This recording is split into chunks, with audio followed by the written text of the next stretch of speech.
দেখলাম আকাশটা পরিষ্কার, কিন্তু হঠাৎ করে নেমে গেল ঝড় তুফান, প্রচুর ঝড় তুফান।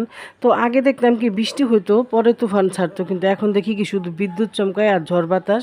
তো সামান্য বৃষ্টি হলে হয়, না হলে না, তো প্রচুর পরিমাণ বিদ্যুৎ চমকাতেছিল। তো আমি একটু ভিডিও করার চেষ্টা করলাম। তো যেই পরিমাণ বিদ্যুৎ চমকায় আবার মোবাইল নিয়ে ভিতরে ঢুকে আসি। তো আসলে কি ভালোই লাগলো, তো একটু ভিডিও করলাম। তো এই তো এখানে ইয়ামিন আবার নাস্তা করতেছে, তার ঘুম থেকে ওঠার পর খিদা লাগছে, সে ঘুমাবে এখন। কিছু খাওয়া দাওয়া করে তো তার আম্মা তাকে নুডলস দিল, সে খাইতেছে। তো এখন নুডলস খাওয়ার পরে আবার দুষ্টামিও করতেছে, আর নুডলস খেয়ে ঘর দুয়ার পুরো এলোমেলো করে ফেলাইছে। তো এখন ঘরটা গোছগাছ করে তারপরে আমিও যাব সন্ধ্যার নাস্তা রেডি করতে। আজকে আপনাদের ভাইয়া বাসায় আছে, তো উনি বাসায় থাকলে আমার একটু নাস্তার ঝামেলাটা থাকে বেশি, কারণ উনি ভাজা পোড়াটা পছন্দ করে। তো আমি ওনার পছন্দ মতো করারই চেষ্টা করি যতটুকু পারি। আর আমি তেমন একটা তার না ভাজা পোড়া দিতে চাই না, কারণ ওনার গ্যাস্ট্রিকের সমস্যা আছে, তো গ্যাস্ট্রিকে ওনার ভাজা পোড়াটা ক্ষতি করে। তার জন্য আমি চাইলেও সে তত একটা দিতে চাই না। তারপরে মাঝে সাঝে একটু ভালো মন্দ ব্যতিক্রম করার চেষ্টা করি। তো আজকে ঘরে তরমুজ আছে, গতকালকে 2টা তরমুজ আনছে, ছোট ছোট 2টা তরমুজ আনছে। তো ভাবলাম তরমুজ দিয়ে কিছু একটা করি। তো তরমুজ দিয়ে আমি একটা শরবত বানাবো। আর এখানে আমার এক আপু দেশ থেকে পিঠা পাঠাইছে, সেই পিঠাগুলো ভেজে নিলাম। তো অনেকগুলো পিঠা পাঠাইছে, তো প্রায় সময় মাঝে মধ্যে একটু ভাজি, আপনাদের ভাইয়া পছন্দ করে, মেয়েরাও খায়। তো ভাবলাম একটু ভাজাভাজি দিয়ে আজকে একটু নাস্তার আইটেমটা করি। তো এই তো এখানে পিঠা ভাজতেছি, আর মেয়েকে বলছি পপন ভাজো, আমি একটু গোসল করতে যাই। তো ছোট মানুষ একটু আস্তে আস্তে চুলা কমাই দিয়ে পপন ভাজছে। তো পপন ভাজাটা তেমন একটা শেয়ার করতে পারে নাই। তো আসলে কি ছোটো মানুষ তো, যে তেল ছিটে, যার কারণে একটু আস্তে ধীরে চুলা কমায় রাখছে। তো ভাজাটা সুন্দর হয়েছে, কিন্তু চুলা কমায় ভাজছে। তো যাই হোক, যতটুকু পারছে করছে, আলহামদুলিল্লাহ।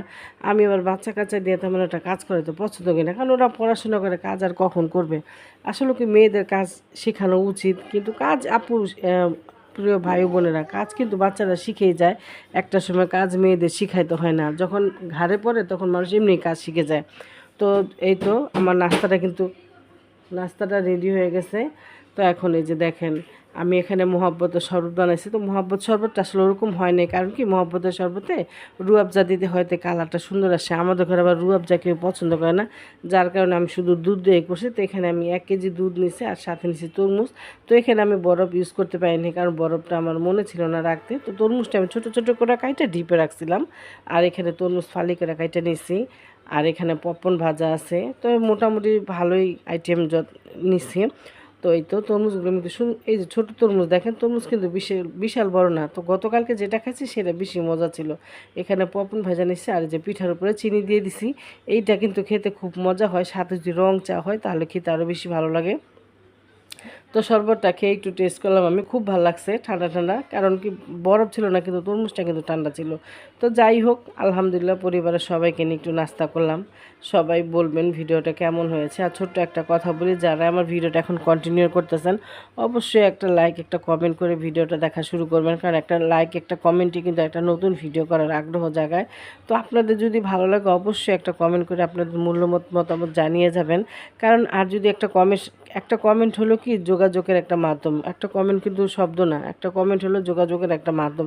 কারণ আপনি আমাকে একটা কমেন্ট করলে আমি অবশ্যই সেই কমেন্ট ধরে আপনার পরিবারে যেতে পারবো। যদি আপনি আমার কমেন্ট না করেন, আমি কিভাবে আপনার পরিবারে যাব বলেন। তো সবাই সবার সাথে যোগাযোগ রাখতে হবে, কমেন্ট করতে হবে, ভালোবাসা দিয়ে এগিয়ে যেতে হবে। তো সবাই সবাইকে সাপোর্ট করবো, এটাই হলো কথা। আসলে সবার মনের ইচ্ছাই কিন্তু একটা, এখানে আমরা সবাই ভালোবেসে কাজ করতে এসেছি। তো ধৈর্য ধরে তো অনেক দিন যাবত আছি, তো আল্লাহর উপর ধৈর্য ধরে এখনও আছি। আল্লাহ দেখি কখন কি করে, ভাগে কি রাখছে। তো এখানে তো যাই হোক, আল্লাহর অশেষ রহমত, যেভাবে আছি যে হালে আছি আলহামদুলিল্লাহ। তো এই তো সবাইকে নিয়ে নাস্তা টাস্তা করতেছি। তো এখন একটু চা খাবো।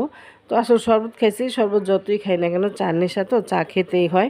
তো আমার নাস্তার ভিডিওটা আজকে কেমন হয়েছে সবাই কমেন্টে জানাবেন। তো আর এত তীব্র পরিমাণ গরম পড়ছিল, সেই গরমের রহমতে কিন্তু আল্লাহ পাক করে দিল, এত ঝড় তুফান ছাড়ছে, এখন কিন্তু পুরো পৃথিবীটাই শান্ত হয়ে গেছে। তো আসলে আল্লাহর রহমতের উপরে কিছুই নেই।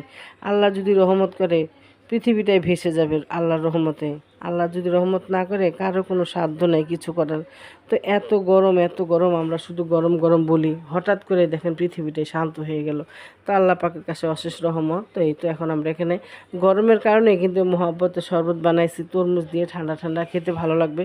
কারণ তরমুজও রেডি করছি, শরবত রেডি করছে, এখানে বৃষ্টিও নামছে।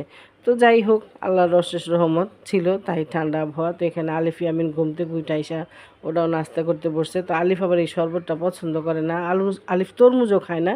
তো আমাদের ইয়ামিন আবার মাশাআল্লাহ খুব, সে সবই পছন্দ করে, তার রুচি মাশাআল্লাহ আমার মতোই। তো আমাদের আলিফ ইয়ামিনের জন্য সবাই দোয়া করবেন, ওদের জন্য।